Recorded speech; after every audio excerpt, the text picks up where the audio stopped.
The stagecoach lurched violently as the horses reared in panic. Sarah Mitchell clutched the worn leather seat, her knuckles white against her woolen gloves. Outside, the wind howled with vengeful fury across the northern Arizona mountains, driving snow in horizontal sheets that rendered the world beyond the window an impenetrable white void. "Hold tight, miss." The driver's voice barely carried over the storm. The coach tilted precariously, and Sarah caught a glimpse of the sheer drop mere feet from the wheels. The mountain trail to Flagstaff had been treacherous from the start, but when the snowstorm descended without warning, what had been merely dangerous became lethal. The other passengers, a traveling salesman and an elderly couple, exchanged terrified glances as the coach slid sideways. A sickening crack split the air. The axle. Sarah's stomach lurched as the stagecoach tipped, then tumbled. Her world dissolved into chaos. Splintering wood, screaming passengers, the horrifying sensation of falling. Her head struck something hard, and darkness swallowed her. When consciousness returned, it came with the metallic taste of blood in her mouth and a throbbing pain at her temple. Sarah blinked, disoriented. Snow fell through a gaping hole where the coach roof had been. With trembling hands, she touched her forehead, wincing at the sticky wetness there. "Hello?" Her voice sounded feeble against the wind's mournful wail. "Is anyone there?" The coach lay on its side, half buried in snow. The elderly woman lay motionless nearby, her husband bent over her still form, weeping softly. The salesman was nowhere to be seen. With effort, Sarah pulled herself upright, gasping at the pain that lanced through her ribs. "The driver," she whispered. "We need to find the driver." But when she managed to climb through the broken window, the scene outside stole her breath. The horses were gone, likely broken free in panic. The driver lay crumpled against a boulder, his neck bent at an impossible angle. Beyond him, there was only wilderness, endless white-blanketed pines, and the sheer face of the mountain rising above them. They were stranded in Apache territory. The knowledge settled in her stomach like ice. Fort Whipple, where Lieutenant James Crawford, her fiancé of 6 months, awaited her arrival, lay at least 2 days' journey ahead. Behind them, the mining town they'd departed that morning was equally distant. Sarah had grown up on stories of Apache raids, tales of merciless warriors who swept down from mountain strongholds to attack settlers and soldiers alike. Even as a child in Boston, the name had inspired terror. Now at 22, she stood in the heart of their domain with night approaching and a storm raging. "We need shelter," the old man said, his voice cracking with grief. "My Martha, she's gone. But the rest of us—" Sarah nodded, forcing down her panic. Her father hadn't raised a daughter who would surrender to fear. "We'll gather what supplies remain. There must be a cave or outcropping nearby." As if in answer to her words, the wind parted the curtain of snow momentarily, revealing dark shapes emerging from the trees. Sarah froze, her breath catching in her throat.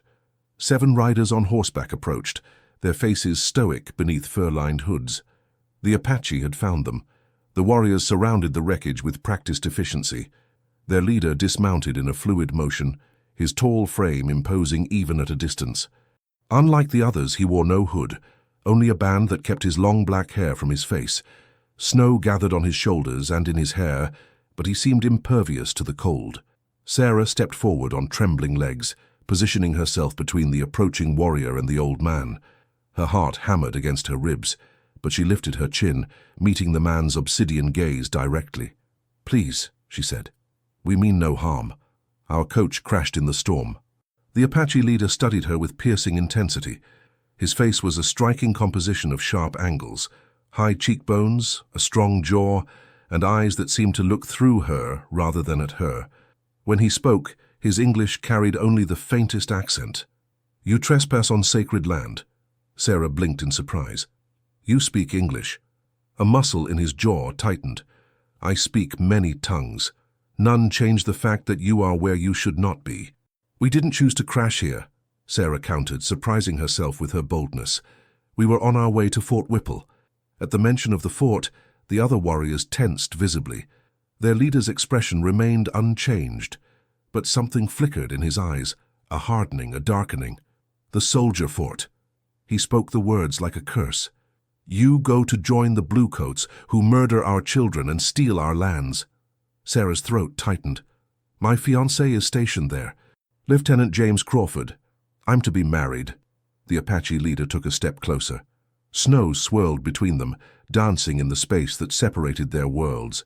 He was close enough now that Sarah could see the scar that ran from his left temple to his jaw, a pale line against his bronze skin.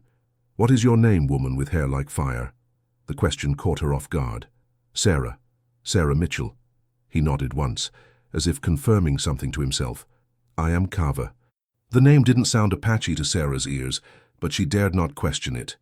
Instead, she gestured to the wreckage. There are injured people here, an old man. The driver is dead. Please, if you could help us reach the fort. No. The word fell between them, final as a stone dropped into still water. The mountain passes ahead are closed with snow. The valley trail belongs to soldiers who shoot any of my people on sight. His dark eyes held hers. You will come with us. It wasn't a request. Sarah felt fear climb her spine, but she stood her ground. And if we refuse? Kaveh's expression didn't change, but something shifted in his gaze. A grudging respect, perhaps. Then you die here. Woman with hair like fire. The storm comes again, stronger now. Even your soldiers would tell you this truth. As if to punctuate his words, the wind rose to a howl, driving needles of ice against Sarah's face. She glanced back at the old man, who nodded faintly, resignation in his rheumy eyes.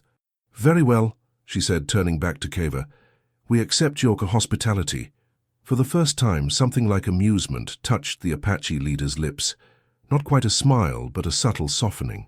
You have strange words for a prisoner, Sarah Mitchell. I'm not your prisoner, she replied, even as one of the warriors approached with rope. I'm making a choice to survive. Kaveh watched as his men bound her wrists. Many prisoners believe they have choices. He turned away, issuing commands in Apache to his warriors. Two lifted the old man onto a horse while another collected what meager supplies had survived the crash. When Kaveh returned to her side, he carried a fur-lined cloak. Without speaking, he draped it over her shoulders, his fingers briefly brushing against her neck. Even through her shock and fear, Sarah felt a jolt at the contact, like lightning contained in human touch. You ride with me, he said, his voice lower now. The journey is not long, but the cold bites deep. Before she could protest, he lifted her onto his horse and mounted behind her. His chest pressed against her back, his arms encircling her as he took the reins. Warmth radiated from him, seeping through her damp clothing. My camp lies beyond the ridge, he said, his breath warm against her ear. There you will wait until the mountain paths clear. And then? Sarah asked, acutely aware of his proximity. Kaveh didn't immediately answer. When he did, his voice carried a weight she couldn't decipher. Then we will see what path the Great Spirit chooses for you, Sarah Mitchell. As they rode into the swirling snow, Sarah felt the future she had carefully planned slipping away with each hoofbeat. Fort Whipple, Lieutenant Crawford, the life of a soldier's wife, all faded into the white distance behind them. Ahead lay only uncertainty and the steady rhythm of Kaveh's heartbeat against her back. What she couldn't have known then, as the snow erased their tracks, was that the path forward would forever change them both.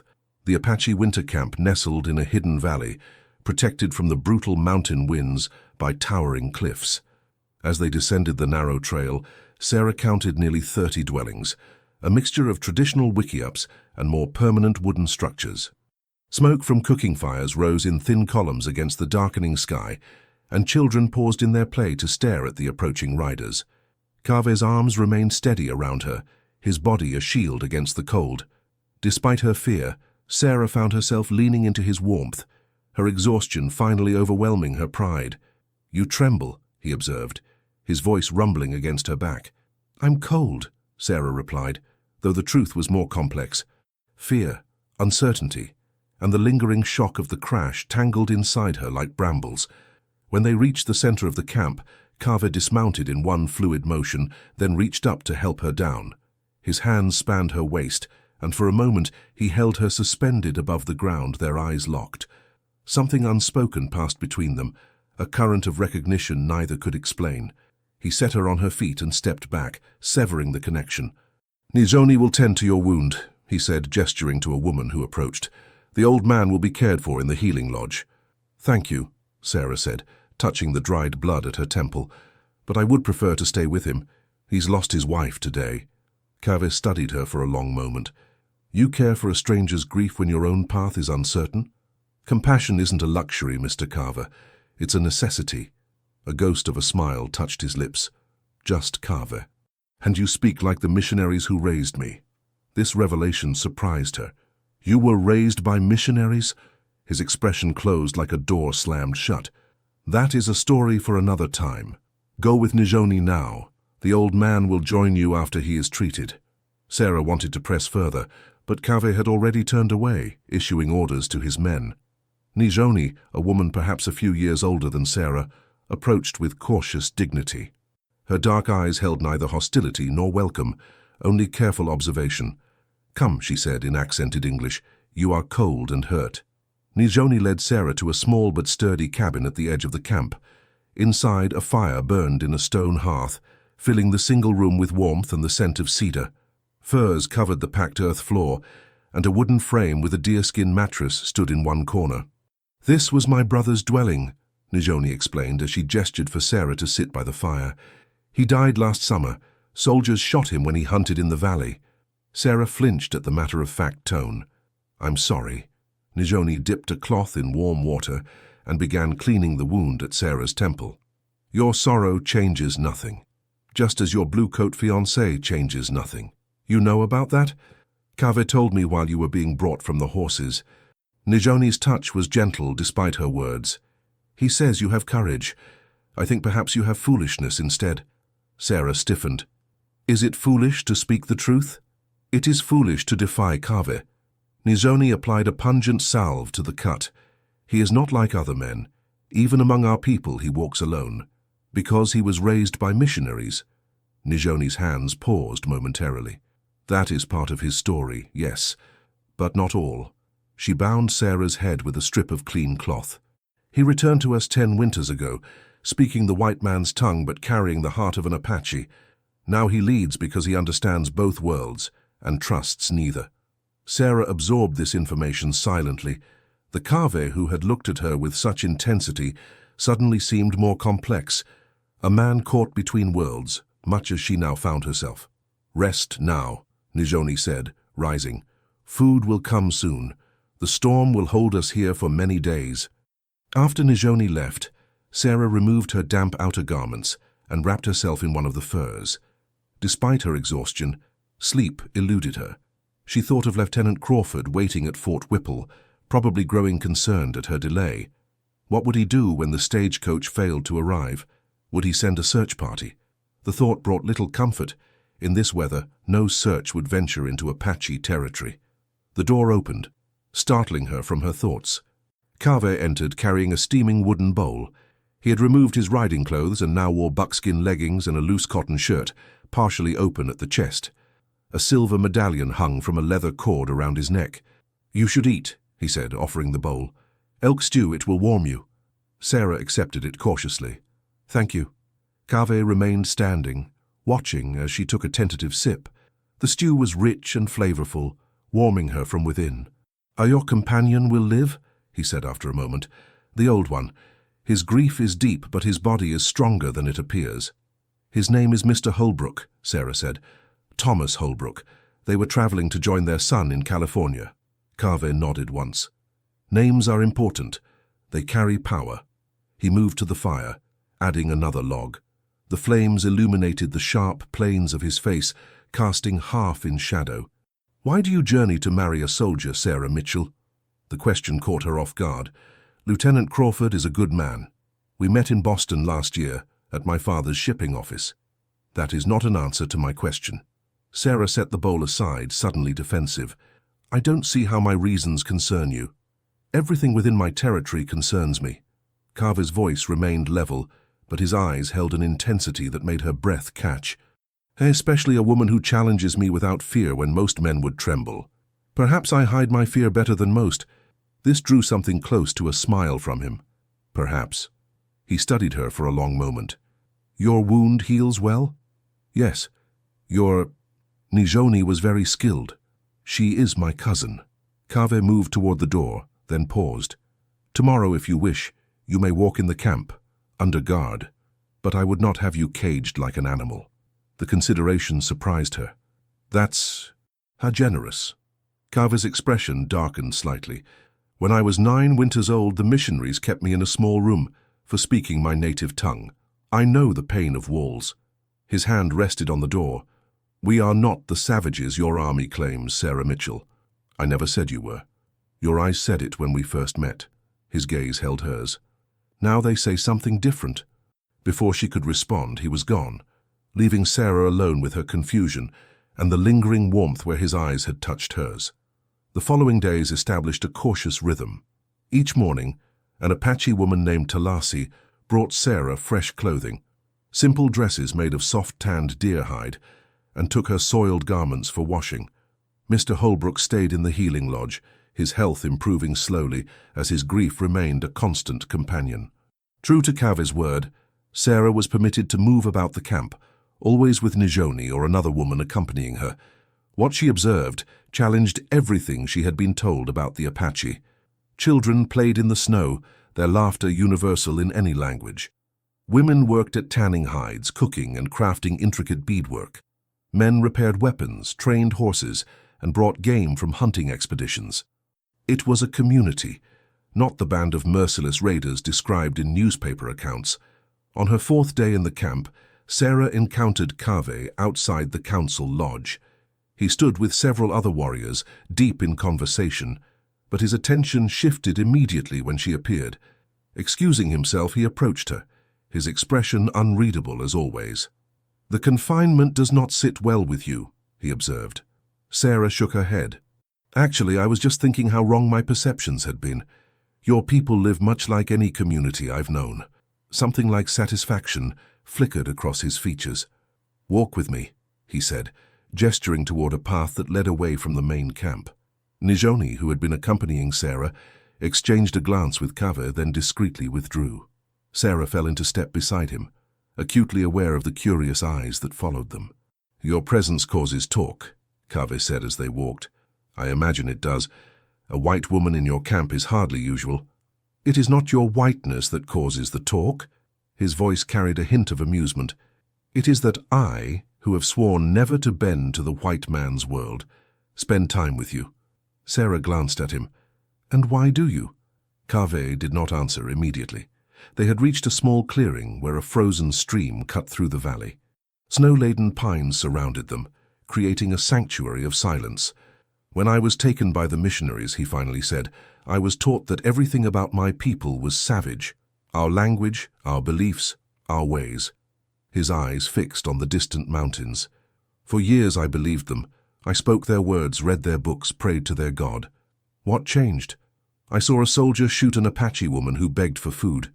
His voice remained steady, but Sarah saw his jaw tighten. She knelt before him, arms extended with her infant on her back. He shot her through the heart, then reported he had killed a hostile. Horror washed through Sarah. "That's monstrous. That is the world your people brought to mine." Carver turned to her, his eyes searching hers. "That day I knew I must return to my people, even though the missionaries had tried to erase the Apache from my soul." "Not all white men are like that soldier," Sarah said softly. "No, but enough are." He bent down and picked up a smooth stone from the edge of the frozen stream. "You asked why I spend time with you. Perhaps it is because when you look at me, you see a man, not a savage. That is unusual." The admission hung between them, unexpectedly vulnerable from a man who seemed carved from stone. Sarah found herself wanting to reach out to him, to bridge the chasm between their worlds with a simple touch. Instead, she wrapped her arms around herself against the cold. Carver noticed immediately. "You are cold, we should return." As they walked back toward the camp, a commotion ahead caught their attention. A group of warriors rode in, their horses lathered despite the cold. At their center, a man slumped forward, blood staining the snow beneath his mount. Carver broke into a run, Sarah following behind. The injured man was helped from his horse, his face contorted in pain. Even through the dirt and blood, Sarah recognized him, the salesman from the stagecoach. "What happened?" Carver demanded as the warriors lowered the man to the ground. "Soldiers," one replied in Apache, which Sarah couldn't understand. "Patrol from the fort. They shot him thinking he was one of us, then left him for dead," when they saw he was white. Kaveh knelt beside the wounded man, examining the bullet wound in his shoulder. "Take him to the healing lodge," he ordered, then turned to Sarah. "Your soldiers are searching. They shot this man, your fellow passenger, mistaking him for Apache." Sarah's blood ran cold. "They wouldn't deliberately—" "They did." Kaveh's voice was sharp as flint, "just as they have done countless times before." He stood, snow clinging to his buckskins. "This changes things. If they are searching these mountains, they may find our camp." "Would that be so terrible?" Sarah asked. "Perhaps they could negotiate." "There is no negotiation with those who see us only as obstacles to be removed." Carver's expression hardened. "We will move camp at dawn, deeper into the mountains where the soldiers will not follow." "And what about me? And Mr. Holbrook? And now this man?" For the first time, uncertainty flickered across Carver's face. "You cannot travel to the fort while soldiers patrol with trigger-ready fingers, nor can you remain here alone. So we come with you." "Yes." His eyes locked with hers. "Until I can find a safe passage for you." That night, as Sarah prepared for sleep, a soft knock came at her door. She opened it to find Carver, his tall frame silhouetted against the night sky. "The wounded man asks for you," he said. "He is feverish but conscious." Sarah grabbed her borrowed shawl and followed him to the healing lodge. Inside, the air was heavy with the scent of medicinal herbs. The salesman lay on a pallet, his face waxy in the firelight. "Mr. Holbrook sat nearby, his weathered face lined with concern. "Miss Mitchell," the salesman whispered when he saw her. "Thank heavens you're alive." Sarah knelt beside him. "Save your strength, Mr. Pearson. William Pearson." He clutched her hand with surprising strength. "Listen to me. The soldiers, they're not just searching. They're planning to burn out any Apache camps they find. Orders from the new commander at Fort Whipple." Sarah felt Kaveh stiffen beside her. "What new commander?" she asked. "Your fiancé," Pearson replied, his voice fading. "Lieutenant Crawford has been promoted to captain after the previous commander fell ill. His first order was to clear the territory of hostiles before spring." The world seemed to tilt beneath Sarah. James, her James, had ordered what amounted to a massacre. "There must be some mistake," she whispered. "No mistake," Pearson's eyes fluttered. "I heard him myself when I reached the fort after the crash. I was trying to return to warn the camp when the patrol found me." Sarah turned to Kaveh, expecting anger, but his face showed only a terrible resignation. "You see now," he said quietly, "why there can be no peace while your people see mine as less than human." As the full weight of Pearson's revelations settled on her, Sarah felt something fundamental shift within her, a certainty she had carried all her life, suddenly uncertain. James Crawford had always seemed so principled, so honorable. The man who had courted her in Boston, who had written her poetry and spoken of a future filled with dignity and respect, could not be the same man who ordered the destruction of innocent families. Yet the evidence lay before her in Pearson's wounded body. "I didn't know," she whispered, though the words felt hollow even to her own ears. Kaveh's hand touched her shoulder briefly, a gesture of understanding that nearly broke her composure. "Now you do," he said simply. As they left the healing lodge, snow began to fall again, gentle this time, as if the storm had spent its fury. Kaveh walked Sarah back to her cabin in silence. At her door he paused. "We leave at first light," he said. "Pack what little you have." Sarah nodded, unable to meet his eyes. As he turned to go, she found her voice again. "Kaveh." He stopped, looking back at her over his shoulder. "Thank you for showing me the truth even when it hurts." Something softened in his expression, a vulnerability quickly masked. "Truth is like the mountain, Sarah Mitchell. It stands whether we acknowledge it or not." Long after he had gone, Sarah sat by her fire, watching the flames dance and wondering how it was possible to feel so lost, and yet, for the first time in her life, like she might be finding her true path. Dawn broke with the sound of the camp dismantling around her. Sarah had slept little, torn between grief for the life she had imagined and growing clarity about the reality she now faced. She packed her few belongings, her original traveling clothes, now clean and mended, and the small locket containing her parents' miniature portraits. When she emerged from the cabin, the camp was in efficient motion. Women loaded travois with supplies, while men gathered the horses. Children carried what they could, solemn-faced but unafraid. They had done this before, Sarah realized, fled from soldiers, abandoned homes, started anew. Nijoni approached, leading a dappled mare. "You will ride this one," she said. "Kaveh says you sit a horse well." "He noticed that?" Sarah asked, surprised. A knowing look crossed Nijoni's face. "Kaveh notices everything about you, Sarah Mitchell." She helped secure Sarah's small bundle to the saddle. "The old man and the wounded one will travel in the medicine wagon. It will be slow but safer than leaving them." Sarah glanced toward the large wagon where Mr. Holbrook was helping settle Pearson on a bed of furs. "That's very generous, considering they are white?" Nijoni's expression remained neutral. "We are not the savages your books claim. Life is sacred, even the lives of those who would take ours." Before Sarah could respond, Kaveh appeared, mounted on his black stallion. Unlike the previous days, he now wore traditional Apache dress, buckskin leggings decorated with intricate beadwork, a knife at his belt, and a single eagle feather tied in his long hair.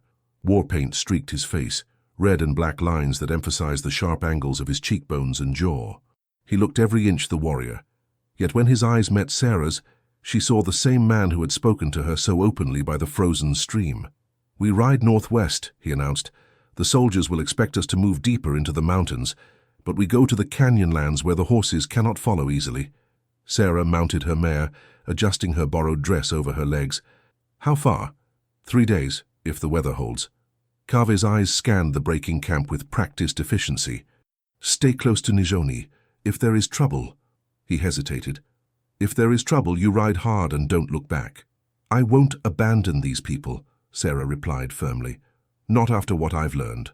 Something like admiration flickered in Kaveh's eyes. "Your loyalty changes quickly, Sarah Mitchell." "Not my loyalty, my understanding." He nodded once, then raised his arm. The camp moved as one, a silent exodus from the valley that had sheltered them. Sarah fell in beside Nijoni, the medicine wagon rumbling behind them. Kaveh rode at the head of the column, occasionally dropping back to check on their progress or confer with his scouts. The day passed in the rhythm of hoofbeats against snow.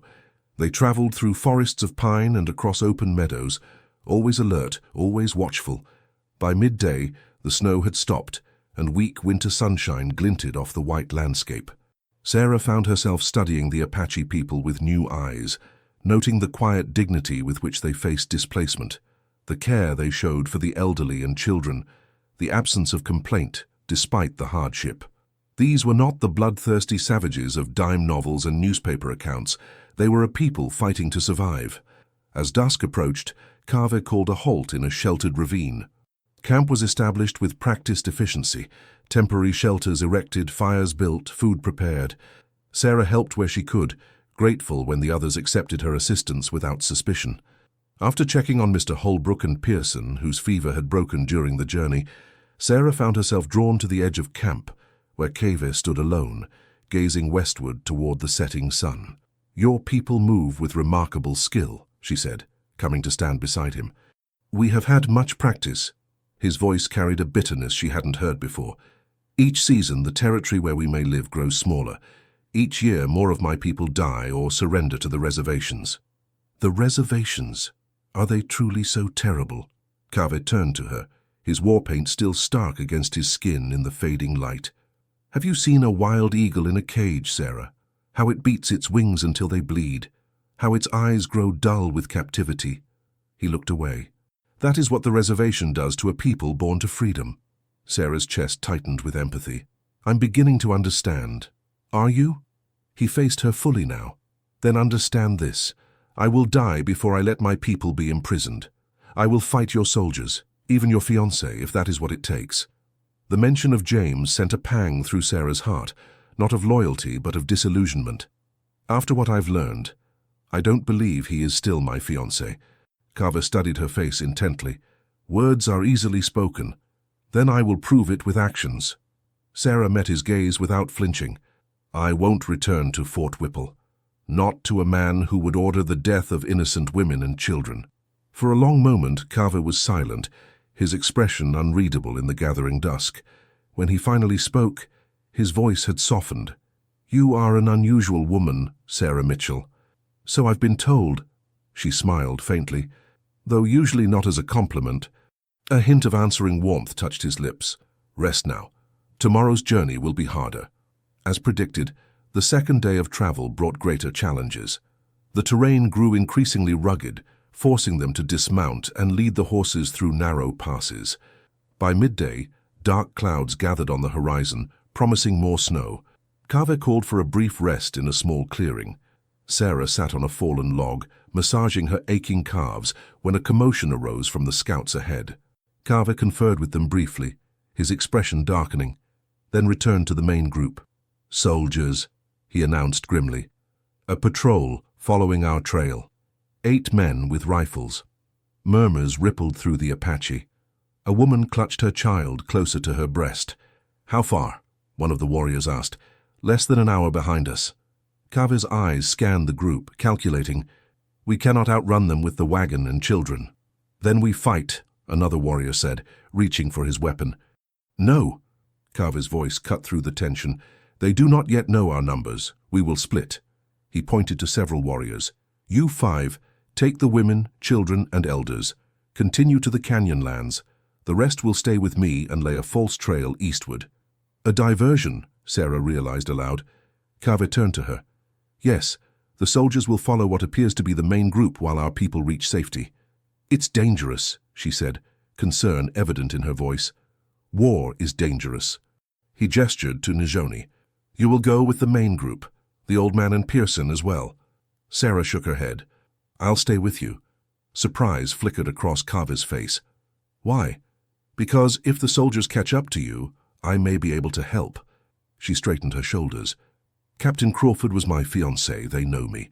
Perhaps I can distract them, buy you time."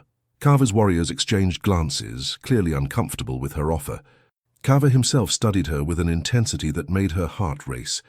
"You would risk yourself for Apache lives?" he asked quietly. "I would risk myself for what's right." After a long moment, Kaveh nodded. "Very well, but you will do exactly as I say, without question."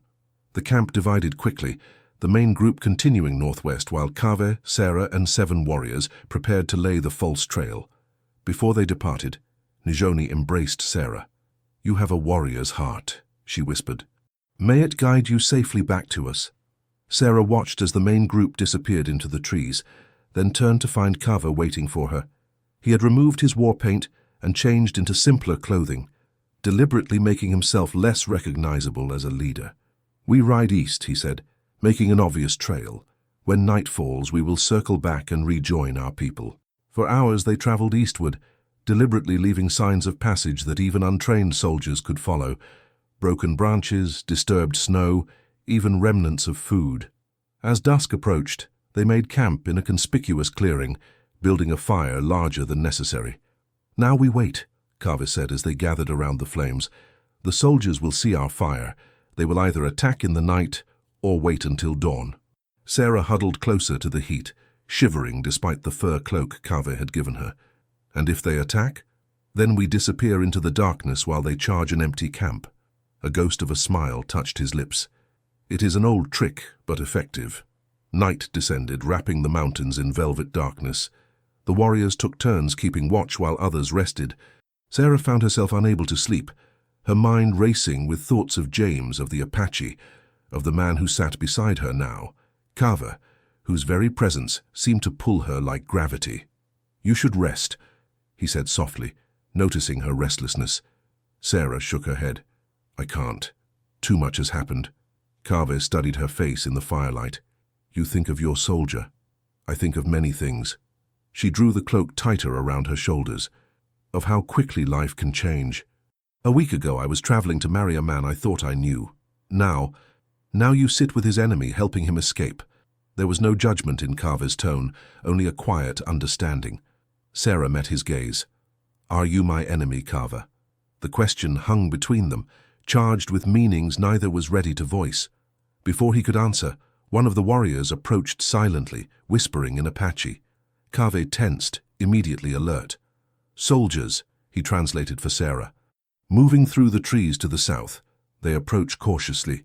He issued swift commands and the warriors began dousing the fire, leaving only enough flames to maintain the illusion of an occupied camp. Kaveh took Sarah's arm, guiding her to the edge of the clearing where the horses waited, already saddled. "When I give the signal, mount and follow closely," he whispered. "Make no sound." Sarah nodded, her heart hammering against her ribs. Through the trees, she could make out the faint glow of lanterns, the approaching patrol. Kaveh positioned himself beside her, one hand on his knife, the other gripping her wrist. His touch anchored her, keeping panic at bay. The soldiers drew closer, their whispered commands carrying in the still night air. Sarah recognized a voice with a jolt of shock. James. Captain Crawford himself led the patrol. "I want the Apache leader alive if possible." James's voice drifted through the darkness.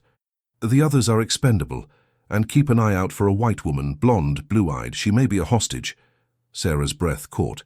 Beside her, Kaveh's grip tightened briefly, then relaxed. "On my signal," he breathed, so quietly she barely heard him. 3, 2. A shout from the soldiers' direction shattered the silence. "Camp ahead! Prepare to fire!" "Now!" Kaveh pulled Sarah toward the horses. Chaos erupted behind them. Rifles discharged, their muzzle flashes illuminating the night in strobing bursts. The Apache warriors melted into the forest like shadows while the soldiers charged the abandoned camp.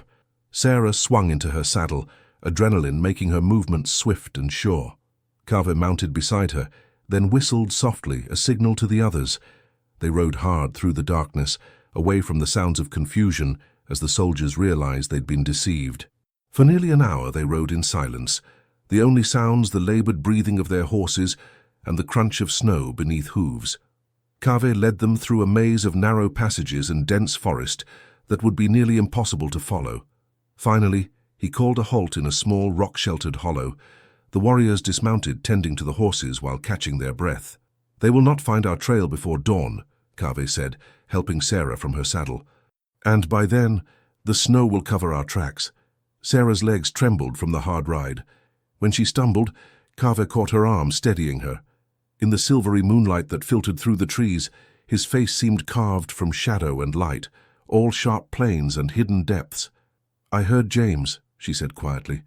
"He called me a hostage. It is easier for him to believe that than to accept you might choose another path." Kaveh released her arm slowly.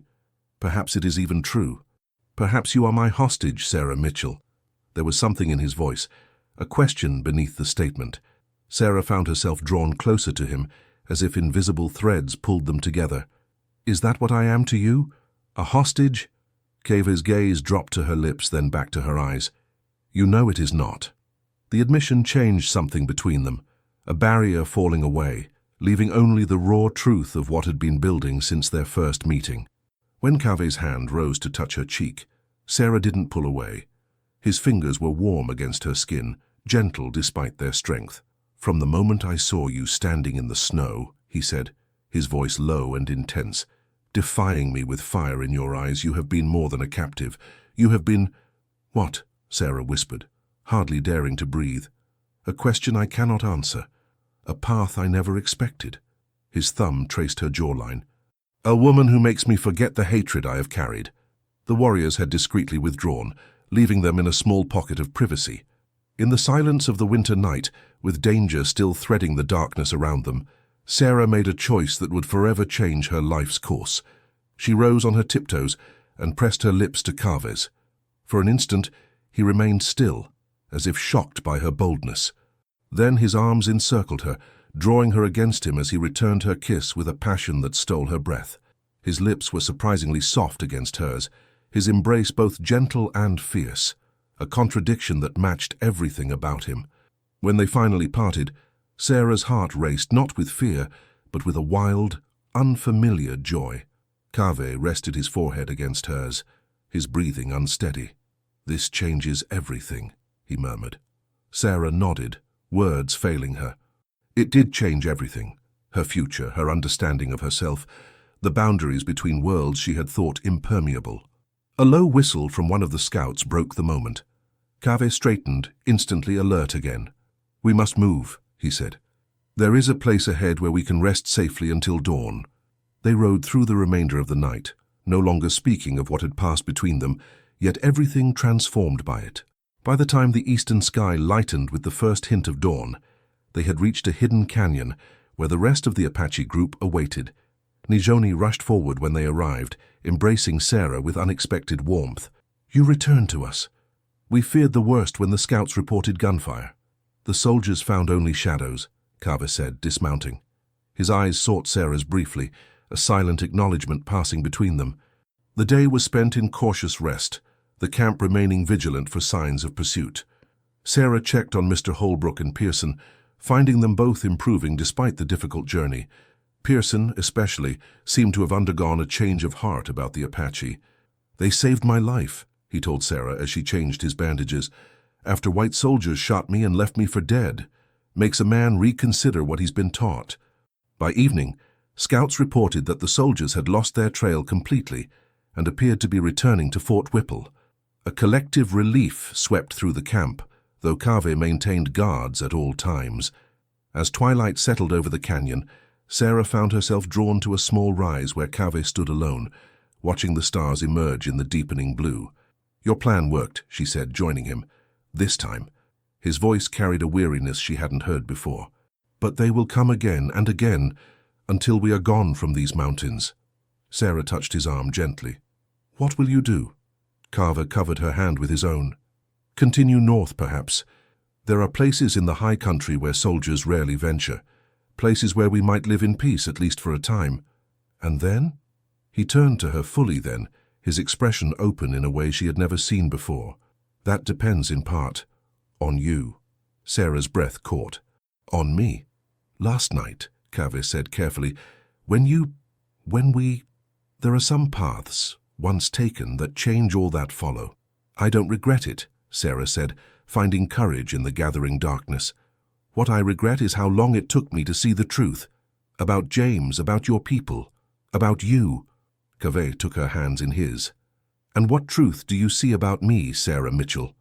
"I see a man caught between worlds, fighting to protect what he loves. A man of honor in a time when such men are rare." She moved closer, drawn by the same invisible force that had pulled them together the night before. "A man I could love, if given the chance." The vulnerability that flashed across Kaveh's face made him seem younger, less burdened by the weight he carried. His hands tightened on hers. "Such a path would not be easy," he warned. "You would walk between worlds, belonging fully to neither." "I already do." Sarah smiled softly. "Perhaps that's why I understand you." Carver's response was to draw her into his arms, his embrace a promise more binding than words. Against the backdrop of stars and shadowed mountains, they stood together, two souls who had found each other across the divide of worlds in conflict.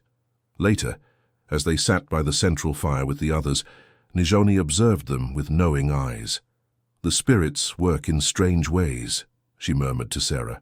"Sometimes what appears to be misfortune is the beginning of a new path." Sarah watched Kaveh across the flames as he spoke with his warriors, his face animated in the firelight. "Do you think there can be peace between our peoples?" Nijoni considered the question seriously. "Not soon. Perhaps not in our lifetime." She glanced at Sarah. "But every journey begins with a single step. Perhaps you and Kaveh are that step." The following morning brought clear skies and a decision. The Apache would continue northward to their winter grounds, a hidden valley known only to their people.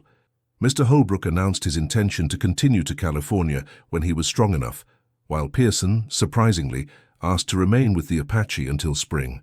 "I've got nowhere pressing to be," he explained to Sarah, "and I owe them my life. Might as well make myself useful for a while." As the camp prepared to move, Kaveh sought out Sarah.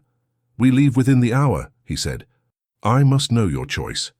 Sarah looked toward the south, where Fort Whipple lay beyond the mountains. The life she had planned waited there, a life of supposed civilization, of officers' wives and polite society, a life she now understood was built on the suffering of others. Then she looked at Carver, at the proud people who had shown her kindness despite every reason for hatred, at the world she had discovered that was richer and more true than the one she had left behind. "My choice is made," she said, meeting Carver's gaze steadily. "I stay with you." The joy that transformed his face was like sunrise breaking over the mountains, sudden and brilliant. He took her hands, pressing them to his heart. "There will be challenges," he warned, even as happiness deepened his voice. "Your world will not easily let you go. My world is where I choose it to be. Sarah stepped closer. And I choose to be here, with you. As the Apache broke camp and continued their journey northward, Sarah rode at Kaveh's side. No longer a captive, no longer a stranger, but a woman who had found her true path in the most unexpected of places. Behind them, the mountains kept their secrets. Ahead lay an uncertain future, but between them grew something stronger than the prejudices that divided their peoples, a love forged in the wilderness, tempered by truth, and sustained by the courage to defy expectation. And in that love lay the first fragile seed of understanding between two worlds. Spring came to the northern Arizona mountains in a riot of wildflowers and melting snow. The hidden valley that sheltered the Apache through the harsh winter months now basked in sunlight, streams swollen with snowmelt cutting silver paths through meadows of new grass. Sarah stood at the entrance to the wickiup she now shared with Kaveh, watching as children chased each other through fields of blue lupine and orange paintbrush. 3 months had transformed her in ways she could scarcely have imagined when she first arrived in Apache territory. Her skin had darkened from days spent outdoors, her hands had grown calloused from work, and her heart had found its home in a world she once feared. You smile more now, Nijoni observed, joining her. In the months of winter isolation, the two women had developed a friendship that transcended their different backgrounds. Nijoni had taught Sarah the Apache language, their customs, their ways of survival, while Sarah had shared her knowledge of reading and writing, teaching not only Nijoni, but several of the children as well. I have reasons to smile, Sarah replied, glancing toward where Kaveh worked with the other men, preparing for the spring hunt. His tall figure was unmistakable among them, his movements confident and fluid. The council meets tonight, Nijoni said, following her gaze. They will decide about moving the camp. Sarah nodded, a flutter of unease stirring in her stomach. The decision had been delayed for weeks, whether to remain in their current location or push further north, away from the increasing encroachment of white settlers and soldiers. Carver had been torn between the safety of distance and the reluctance to abandon ancestral lands. Has he told you which way he will vote? Nijoni asked. No, Sarah sighed. He carries this burden alone, though I've tried to share it. Nijoni touched her arm gently. He protects you. The weight of leadership is heavy, especially when it may determine the survival of a people. As twilight settled over the valley, the council fire was lit in the center of the camp. Women were not traditionally part of these deliberations, but Kaveh had insisted that Sarah be present, not to speak, but to witness. She sat slightly apart from the circle of men, Nijoni beside her, as the elders and warriors gathered to determine their future. The council chief, an elderly man named Nantai, whose wisdom was revered among all the bands, opened the discussion. We face a choice that has no easy answer, he said, his voice steady despite his years. The soldiers press closer each season. The game grows scarce. Our ancestral lands shrink like water under the summer sun. Warriors spoke in turn, each offering his perspective. Some argued passionately for moving north, where other Apache bands had found relative peace. Others insisted on remaining and fighting for their traditional territories. Kaveh was the last to speak, and when he rose, the circle fell silent. I have walked in both worlds, he began, his gaze passing over the assembled men before briefly meeting Sarah's. I have seen the strength and the weakness of the white man. I have felt their hate and rarely their compassion. He paused, his expression grave. They will not stop coming. Their hunger for land, for gold, for what we possess is endless. Murmurs of agreement rippled through the circle. But I have also seen this, Kaveh continued. They are not all the same. Among them are those who recognize injustice, who would stand with us if given the chance. His eyes found Sarah again. Who would choose our way over theirs? The implication was clear to everyone present. Sarah felt the weight of many gazes upon her, some curious, some still suspicious despite the months she had spent among them. I do not counsel surrender, Kaveh said firmly, nor do I counsel a fight we cannot win. I propose a third path, one that requires courage of a different kind. He outlined his plan to send emissaries to the territorial governor, bypassing the army command at Fort Whipple, to seek formal recognition of their right to remain on a portion of their ancestral lands, to use the increasing newspaper coverage of Indian affairs to their advantage by telling their story to sympathetic journalists. It is a risk, he acknowledged, but one worth taking before we abandon the mountains that have sheltered our people since before memory. Debate continued late into the night. Sarah watched Kaveh as he responded to questions and challenges with patience and conviction. This was a side of him she had glimpsed before, but never so fully, the leader whose vision extended beyond immediate survival to the future of his people. When the council finally dispersed near midnight, Kaveh's proposal had been accepted, though not unanimously. They would remain through summer, sending representatives to initiate negotiations, while preparing for the possibility of moving if those efforts failed. Sarah waited for Kaveh outside their dwelling, her heart full of pride and concern in equal measure. When he finally approached, exhaustion lined his face, but his eyes lightened at the sight of her. "You were magnificent," she said softly, as he took her hands in his. "I was terrified," he admitted, with a rare vulnerability. "The future of many rests on these decisions." Sarah reached up to touch his face. "You gave them hope, a path forward that doesn't surrender dignity or safety." Carver drew her into his arms, holding her as if she were the anchor that kept him steady in uncertain waters. "There is something I must ask you," he said against her hair, "something I have considered for many days." Sarah leaned back to look up at him. "What is it?" "The emissaries to the governor, they will need someone who understands the white man's ways, someone who can speak with authority in their world while representing our interests." His eyes searched hers. "I would ask you to go with them." The request took Sarah by surprise. Since winter, she had fully embraced life in the Apache camp, rarely thinking of the world she had left behind. The prospect of returning, even temporarily, stirred conflicting emotions. "You wish me to leave?" she asked, trying to understand. "I wish you to help," Kaveh clarified, his hands gentle on her shoulders. "There is no one else who bridges our worlds as you do. No one else the governor might listen to when they speak of Apache concerns." "And if I encounter James?" The question had to be asked. Captain Crawford had not given up easily. Throughout winter, reports had reached them of patrols searching the mountains, though none had ventured as far north as their hidden valley. "That is part of the risk," Kaveh acknowledged, his jaw tightening. "But you would not be alone. 2 warriors would accompany you, Tarak and Hinto, who speak enough English to manage." Sarah considered the request carefully. The thought of separation from Carver, even temporarily, pained her. Yet she understood the importance of the mission. "When would we leave?" "In 2 weeks, when the lower passes are fully clear of snow." Kaveh's thumbs traced circles on her shoulders. "I would not ask this if there were another way." Sarah nodded slowly. "I know, and I will go." She reached up to touch the silver medallion that hung around his neck, the one he had worn since she first met him. "But I need something from you first." "Anything," he promised without hesitation. "Tell me about this." Her fingers brushed the medallion. "You've never spoken of it, though you never remove it." Kaveh's expression softened. Taking her hand, he led her inside their dwelling where a small fire still burned. By its light, he lifted the leather cord over his head and placed the medallion in her palm. It was silver, tarnished with age, bearing the image of a woman with flowing hair, surrounded by rays of light. "It was my mother's," he said quietly.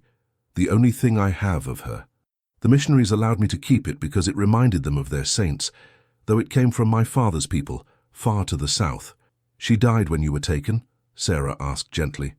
Kaveh nodded, sitting beside her on the furs that made their bed. "Raiders attacked our camp. My father died defending us. My mother hid me in a crevice among the rocks, then tried to draw them away." His voice remained steady, but Sarah saw the pain that lived behind his eyes. "The missionaries found me 2 days later, still hiding where she had placed me." Sarah closed her hand around the medallion, feeling its weight. "And you've carried her with you all this time?" "It reminds me of who I am," Kaveh said simply. "When the missionaries tried to erase my past, when the army called me savage, when my own people questioned my loyalty after my return, it reminded me that I am my mother's son, regardless of the world's judgment." The intimacy of the moment, this sharing of a pain so long held private, moved Sarah deeply. She opened her hand, offering the medallion back to him. "Thank you for telling me." Instead of taking it, Carver closed her fingers around it again. "Keep it," he said. "Carry it with you to the governor's city. Let it remind you of who you are now, regardless of how they may see you. Kaveh, I can't take this from you. You are not taking, he interrupted gently. I am giving. It is our way when... He hesitated, then continued with quiet certainty. When a man asks a woman to be his wife. Sarah's breath caught. Though they had lived as partners through the winter, sharing work and bed and heart, they had never spoken of marriage. In the Apache way, their union had been recognized through action rather than ceremony, but Kaveh knew the importance such formalities held in her former world. Are you asking me to marry you? She whispered, hardly daring to believe. Kaveh took her face between his hands. I'm asking you to be my wife in all ways, before your world and mine, to build a life between them, however difficult that path may be.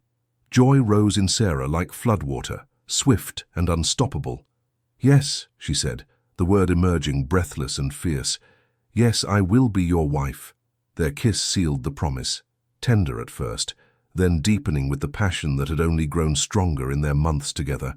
When they finally parted, Kaveh pressed his forehead to hers in the gesture that had become intimate shorthand for their connection. When you return, he murmured, we will have the ceremony. Both Apache and white, if you wish it. Sarah smiled, happiness bright enough to eclipse her apprehension about the journey ahead. I wish only to be yours, in whatever way cements that truth. Dawn broke clear and cool on the day of departure. Sarah wore a dress made by Nijoni, a careful blend of Apache design and white styling that would allow her to move between worlds without abandoning either. Tarak and Hinto, the warriors who would accompany her, had similarly modified their appearance, though they still carried traditional weapons alongside the rifles they had acquired through trade. The camp gathered to see them off, offering gifts and wishes for safe return. Mr. Holbrook, who had remained with them through winter due to his age and the difficult travel conditions, had decided to journey with Sarah's party to the territorial capital, from where he could finally continue to California.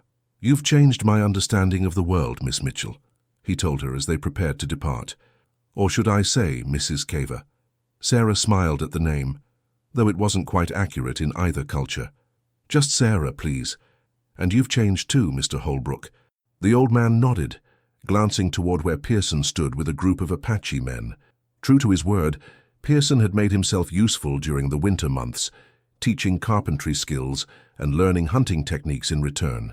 He had decided to remain with the Apache indefinitely, finding a peace among them that had eluded him in white society. Funny how life takes unexpected turns, Holbrook mused. A stagecoach accident that should have killed us instead gave us new lives. When the time came for final goodbyes, Kaveh walked with Sarah to the edge of the camp where horses waited. Their parting was private, despite the many eyes upon them. 3 weeks, Sarah said, touching the medallion that now hung around her neck. I'll be back before the summer solstice. Kaveh nodded, his hands warm on her waist. Be cautious in the white man's city. There are those who would not understand your choice. I'll be careful. She kissed him once more, memorizing the feel of him. And successful, I'll help them understand that peace is possible. If anyone can bridge these worlds, it is you, my heart. Kaveh lifted her onto her horse with strong, sure hands. Return to me. Always, she promised. The small party rode out of the valley as the sun crested the eastern mountains. Sarah did not look back until they reached the ridge that would take them out of sight. When she turned, Kaveh still stood where she had left him, a solitary figure watching her departure. She raised her hand in farewell, the medallion catching the morning light against her chest, then urged her horse forward into the uncertain path ahead. The territorial capital bustled with activity that felt foreign to Sarah after months in the wilderness. The noise, the crowds, the rigid formality of dress and manner, all seemed strangely artificial now. She found herself maintaining a careful distance from the society she had once inhabited, without question. Tarak and Hinto established camp outside the town limits, unwilling to subject themselves to the stares and potential hostility of the townspeople. Sarah, presenting herself as the widow of a miner, took a room at a modest boarding house. Her fair coloring and proper speech allowed her to move through white society without suspicion, though she felt increasingly like an imposter among her own race. Securing an appointment with Governor Safford proved more difficult than anticipated. For days, Sarah was rebuffed by clerks and secretaries.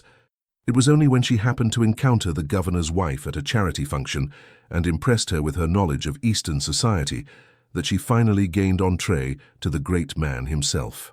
"Mrs. Mitchell," Governor Safford greeted her politely, if disinterestedly, when she was finally shown into his office. "My wife speaks highly of you. How may I be of assistance?" Sarah had rehearsed this moment countless times, both with Carver and in her own mind. She chose her words with care. "Thank you for seeing me, Governor. I've come on a matter of some delicacy regarding the Apache situation in the Northern Territories." The governor's expression immediately hardened. "The Apache situation, as you call it, is a military matter, madam. If you have concerns, I suggest you speak with the command at Fort Whipple. That would be problematic, sir." Sarah leaned forward slightly. "You see, I bring a proposal directly from Chief Kaveh of the Tonto Apache. A proposal for peace negotiations that would bypass military channels." Safford's eyebrows rose. "You've had contact with the Apache leader, the same one who has been evading army patrols for the better part of a year?" "I have more than had contact, Governor," Sarah replied steadily. "I have lived among his people since winter. I come as their emissary, with the authority to begin preliminary discussions." The governor's surprise gave way to suspicion. "Why would Kaveh send a white woman as his representative?" "Because I understand both worlds." Sarah met his gaze without flinching. "I was traveling to Fort Whipple last winter to marry Captain Crawford when our stagecoach crashed in Apache territory. Chief Kaveh's people saved my life, and in living among them I discovered that much of what we believe about them is mistaken." She proceeded to outline Kaveh's proposal: recognition of specific Apache territories in exchange for peace, with provisions for supervised trading posts that would benefit both communities. As she spoke, Safford's expression shifted from dismissal to reluctant interest. "This is highly irregular," he said when she had finished. "The Army would object strenuously to being excluded from such negotiations." "The Army has proven incapable of resolving the situation through force," Sarah countered. "Captain Crawford's policy of pursuing Apache bands regardless of whether they've committed hostile acts has only escalated tensions. Chief Kaveh offers an alternative that could save lives on both sides."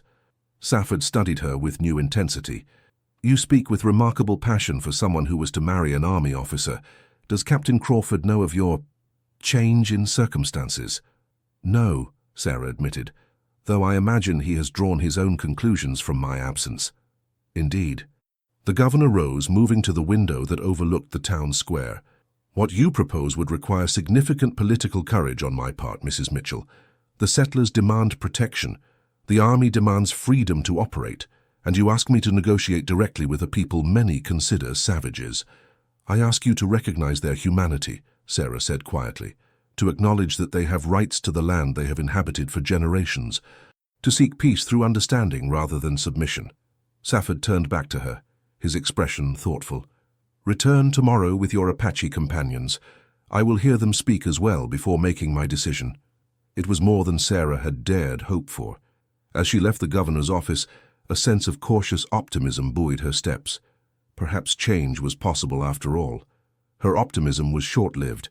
As she rounded the corner toward her boarding house, a familiar figure stepped into her path, blocking her way. Captain James Crawford. He had changed in the months since she had last seen him. His face had hardened, lines etching themselves around his mouth and eyes. He wore his captain's uniform with rigid precision, as if the military structure were all that held him together. "Sarah," her name on his lips sounded like an accusation. "So it's true. You live." She forced herself to remain calm, though her heart raced. "Hello, James." 6 months, he said, his voice tightly controlled. 6 months of searching, of wondering if you were dead or worse, and now I find you walking freely in the territorial capital, apparently in good health. I am well, as you can see." Sarah was acutely aware of the medallion hidden beneath her high collar, Kaveh's pledge around her neck. "Where have you been?"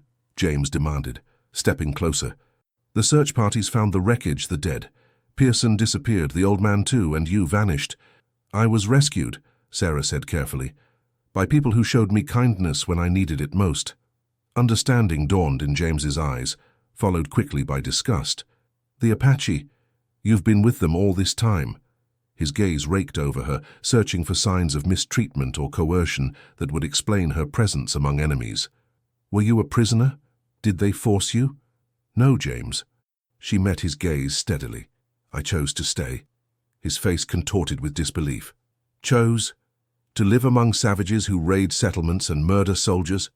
I chose to live among people who have been driven from their lands, whose children are killed, whose way of life is being systematically destroyed," Sarah replied, her voice gaining strength. "I've seen both sides now, James. The Apache are not the monsters you believe them to be." James stared at her as if seeing a stranger. Perhaps he was. "What happened to you, Sarah?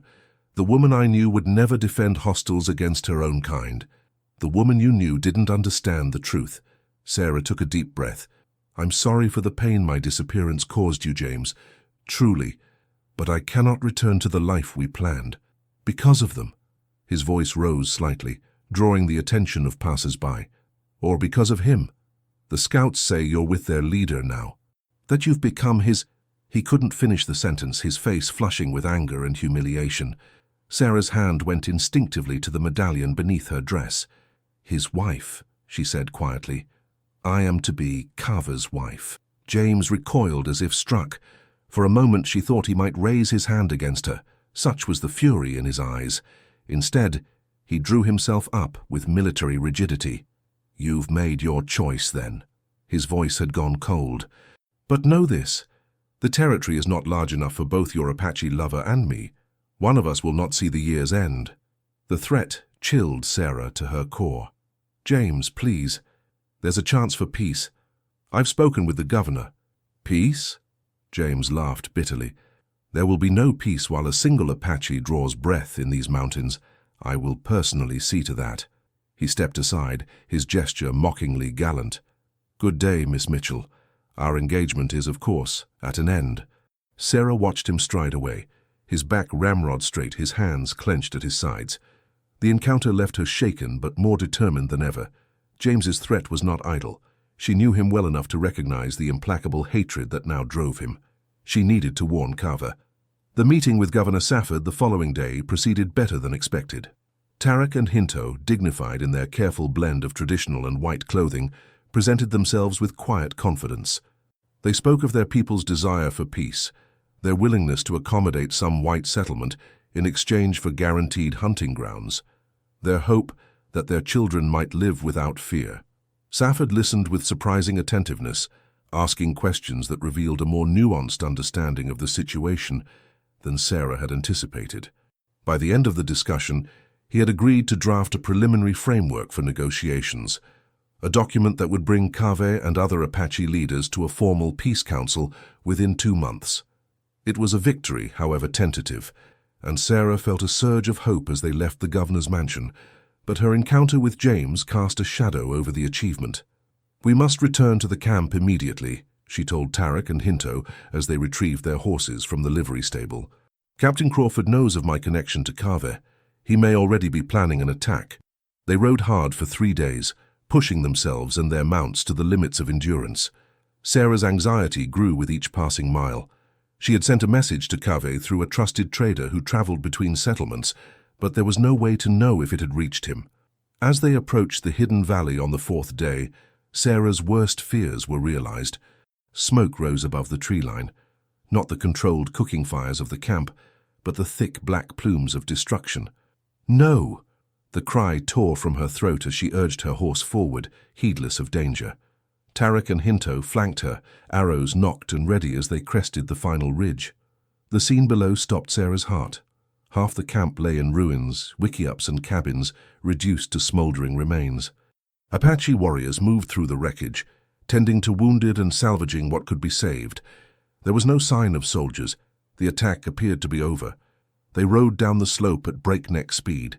As they reached the edge of the camp, Njoni came running toward them, her face streaked with soot but otherwise unharmed. "You return!" she cried, grasping Sarah's hands as she dismounted.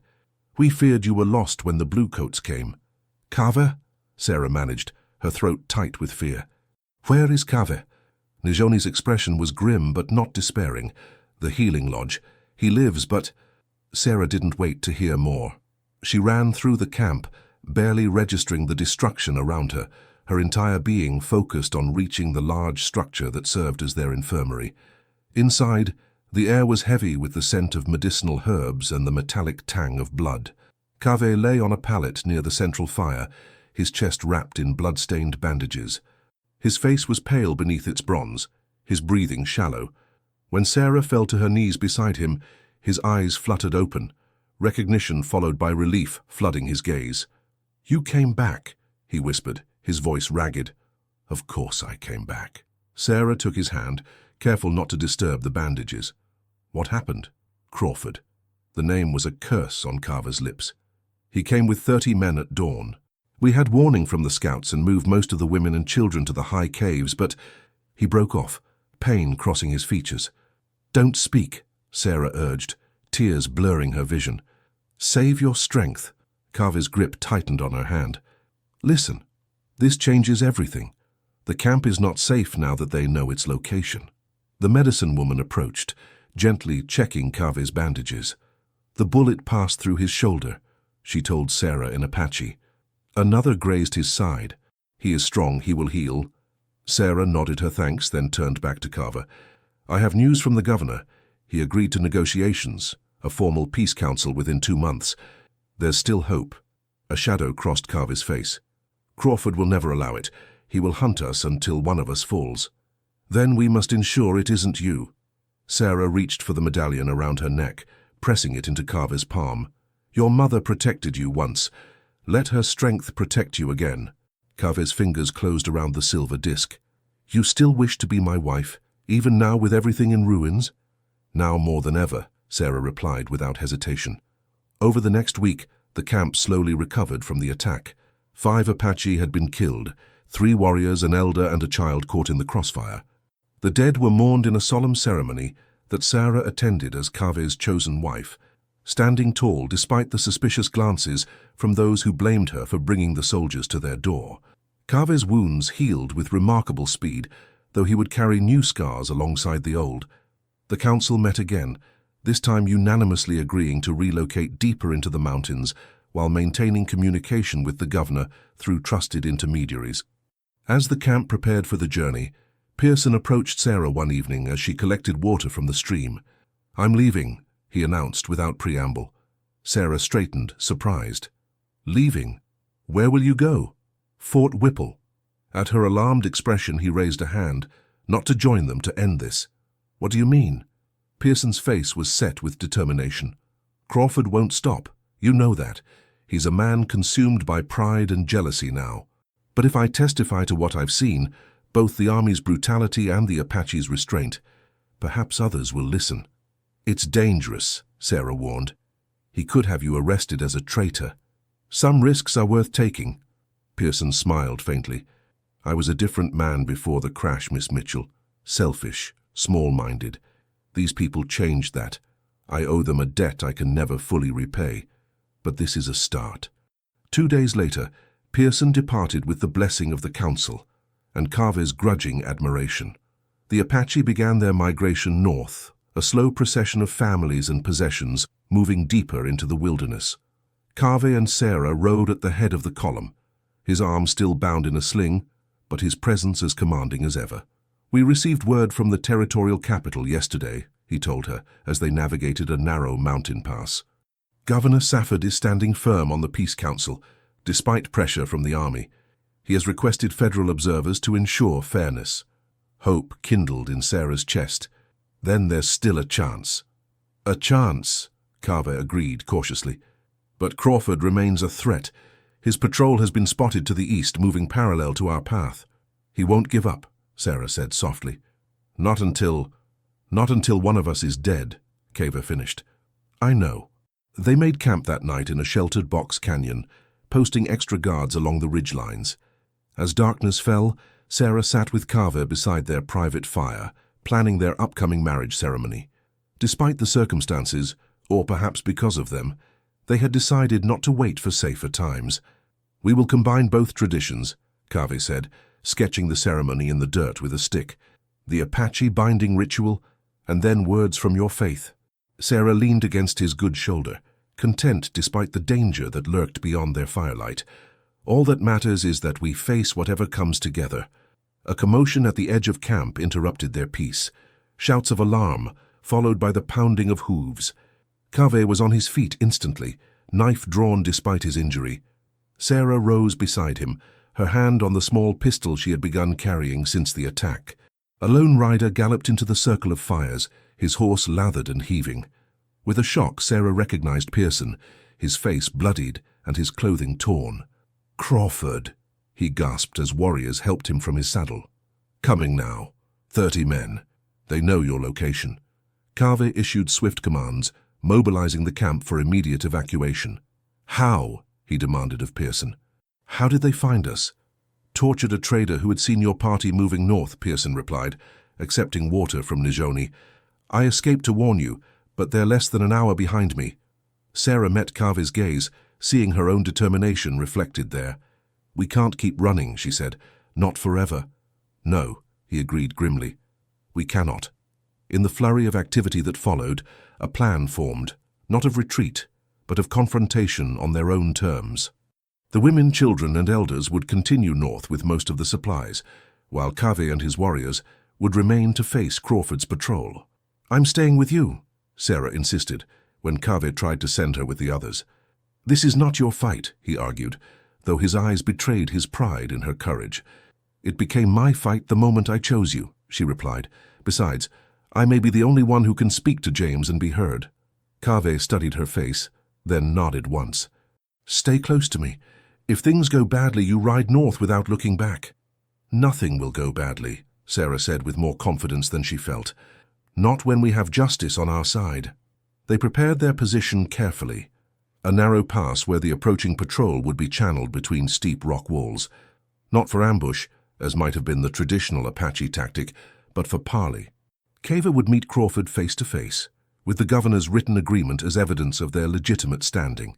"He won't care about papers," Pearson warned as they took their positions. "He's beyond reason where you're concerned." "Then I will make him listen," Sarah said, adjusting her dress, deliberately choosing the one she had worn during her meeting with the governor. Her hair was styled simply but neatly, her appearance a bridge between the worlds she now straddled. Dawn broke clear and cold over the mountains. The scouts reported Crawford's patrol approaching from the south, moving fast, but not with the stealth of a surprise attack. They knew the Apache were aware of their coming. Kaveh positioned himself at the center of the pass, Sarah at his side. Behind them, partially concealed among the rocks, waited 20 warriors with rifles and bows. Not enough to defeat 30 soldiers in open combat, but enough to exact a terrible price if violence erupted. "Remember," Carver told his men, "we seek peace first. Blood only if there is no other path." The patrol appeared at the mouth of the pass, just as the sun cleared the eastern ridge. Captain Crawford rode at their head, his uniform immaculate despite days on the trail. He raised his hand, halting his men when he spotted the waiting Apache. For a long moment, no one moved. The tension stretched taut as a bowstring between the two groups. Then Crawford urged his horse forward alone, stopping 30 paces from where Carver and Sarah stood. "So," he called, his voice carrying in the morning stillness, "the renegade and his white squaw." Sarah felt Kaveh tense beside her, but was grateful when he remained silent, allowing her to speak first as they had planned. "Captain Crawford," she addressed him formally, stepping slightly forward. "We meet you under the authority of Governor Safford, who has sanctioned peace negotiations between the territorial government and the Apache Nation." She held up the document bearing the governor's seal. Crawford's eyes narrowed, but he made no move to examine it. "The governor exceeds his authority," he replied coldly. "Military matters fall under army jurisdiction. These hostiles are wanted for attacks on settlements and patrols." "False accusations," Kaveh spoke for the first time, his voice steady. "My people have not raided settlements. We have defended ourselves against unprovoked attacks by your soldiers." Crawford's gaze shifted to him, hatred naked in his eyes. "You stole what was mine." "Sarah Mitchell makes her own choices," Kaveh replied evenly, "as she chose to broker peace between our peoples, rather than see more bloodshed." A muscle worked in Crawford's jaw. "There will be peace when your kind is either on the reservation or in the ground." Sarah took another step forward, ignoring Kaveh's warning hand on her arm. James, she said, deliberately using his given name, I know you. You were once an honorable man. This vendetta serves no one. Not the territory, not the army, certainly not you. Something flickered in Crawford's eyes, a moment of the man she had once known, quickly submerged beneath rage and wounded pride. You chose him, he said flatly. A savage over civilization, your own kind. I chose compassion over cruelty, Sarah replied. Understanding over hatred. If that makes me a traitor in your eyes, so be it. But the governor believes in the possibility of peace. Will you defy both him and your own humanity for the sake of revenge? Crawford's hand moved to his holster, resting there in silent threat. Behind him, his men tensed, rifles ready. One last chance, Sarah, he said, his voice dropping. Come back with me now, renounce this association, and I'll spare the Apache. They can go north out of the territory. Never return. Sarah felt rather than saw Kaveh straighten beside her. And if she refuses? He asked, though he clearly knew the answer. Crawford's smile was cold. Then I finish what I started at your camp. Before Sarah could respond, hoofbeats sounded from the southern end of the pass. A rider approached at speed, wearing not the blue of the army but the formal attire of a government official. The soldiers parted to let him through, confusion evident on their faces. The newcomer reined in beside Crawford, his expression severe.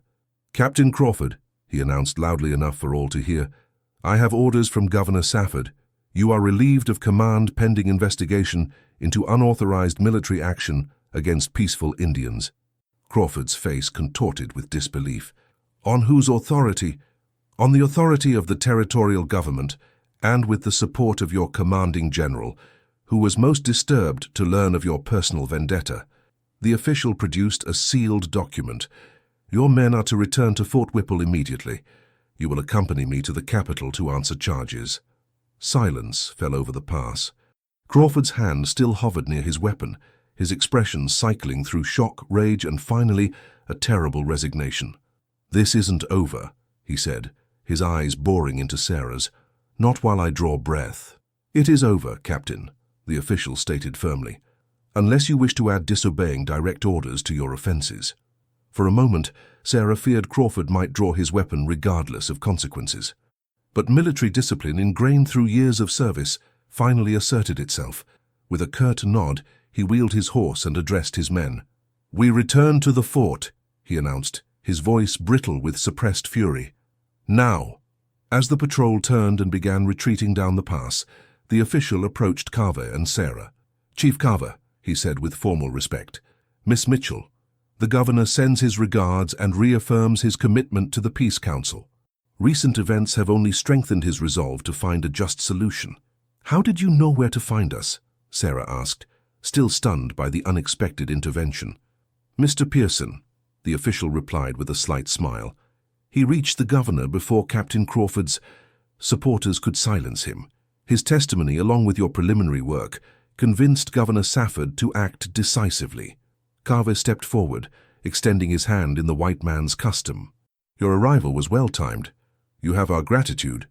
The journey toward peace is just beginning, the official cautioned as he shook Carver's hand. There will be resistance from many quarters, but today, at least, bloodshed was averted. As the official departed to escort Crawford's patrol back to civilization, the Apache warriors emerged from their positions, their relief palpable. Kaveh turned to Sarah, his expression a mixture of wonder and cautious hope. Perhaps there is a path between our worlds after all, he said softly. Sarah smiled up at him, her heart full.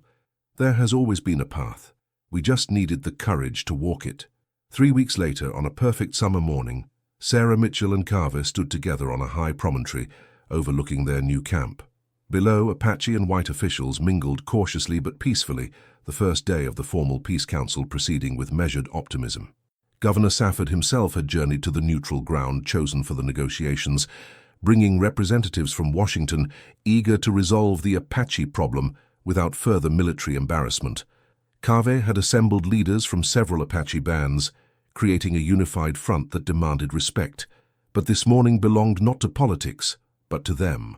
Dressed in ceremonial attire that honored both their traditions, Sarah in a white dress adorned with Apache beadwork, Carver in formal buckskins with a white man's silver watch chain, they faced each other as the rising sun gilded the mountains. Nijoni stood nearby, holding the woven blanket that would symbolically unite them in the Apache tradition. An elderly missionary who had once taught Kaveh and who had traveled from the south at Sarah's request, waited to speak the Christian vows that would satisfy her upbringing. "Two worlds," Kaveh said softly, taking Sarah's hands in his. "One heart." The medallion that had once been his mother's now hung from a beaded chain around Sarah's neck, catching the sunlight like a promise. Around them, members of both cultures gathered to witness their union, a living testament to the possibility of understanding across divides once thought unbridgeable. As the ceremony began, Sarah looked into Kaveh's eyes and saw their future reflected there. Not easy, perhaps, but rich with purpose and love. The path they had chosen would require continued courage from them both, standing as they did at the fragile intersection of conflicting worlds. But standing there with his hands strong and sure around hers, Sarah knew with absolute certainty that she had found her true home, not in a place, but in the heart of a man who had claimed her with a single look across the snowy wilderness that had brought them together. "I am yours," she vowed, her voice carrying clear in the mountain air, "in this world and whatever comes after." "And I am yours," Kaveh replied, the words an oath and a benediction, "until the stars fall from the sky." As they sealed their promise with a kiss, the gathering erupted in a blend of Apache ululations and white applause, discordant, yet somehow harmonious, like the union they celebrated. The future remained uncertain. The peace negotiations would face obstacles, old hatreds would not disappear overnight, and somewhere James Crawford nursed his wounded pride and planned his return. But those challenges belonged to tomorrow. Today was for love that had defied boundaries, expectations, and the bitter legacy of mistrust. Today was for hope, embodied in two people who had found in each other the courage to imagine a different world. And as Kaveh swept Sarah into his arms beneath the endless Arizona sky, that hope seemed not just possible, but inevitable, as unstoppable as the love that had blossomed in the harshest of wildernesses and now flourished, against all odds, under the watchful gaze of two peoples taking their first tentative steps toward understanding. The end. Dear listeners, we hope you've enjoyed this tale of love and courage in the wild Arizona territory. It was crafted to bring warmth and comfort to your heart during our time together.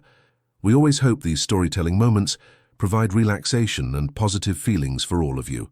Thank you for being here and for your continued support. Your presence makes these stories meaningful, and we're grateful for every moment you spend with us. Until our next story, may you be protected and surrounded by peace, with all our affection and respect. Wild West Whispers team. Thank you so much for staying with us until the very end. We truly hope this story has brought warmth to your heart and a sense of calm to your day. Here at Wild West Whispers, we believe in the power of storytelling to heal, uplift, and connect us. If you enjoyed this journey, please subscribe to our channel, like this video, comment with your thoughts, and share it with someone who loves stories of love, redemption, and unexpected twists. Your support means the world to us and keeps us motivated to create more heartfelt tales. At the very end of this video, another story from our channel will appear. Click it and be surprised by more moving stories like this one. Thank you for being here. Wild West Whispers team.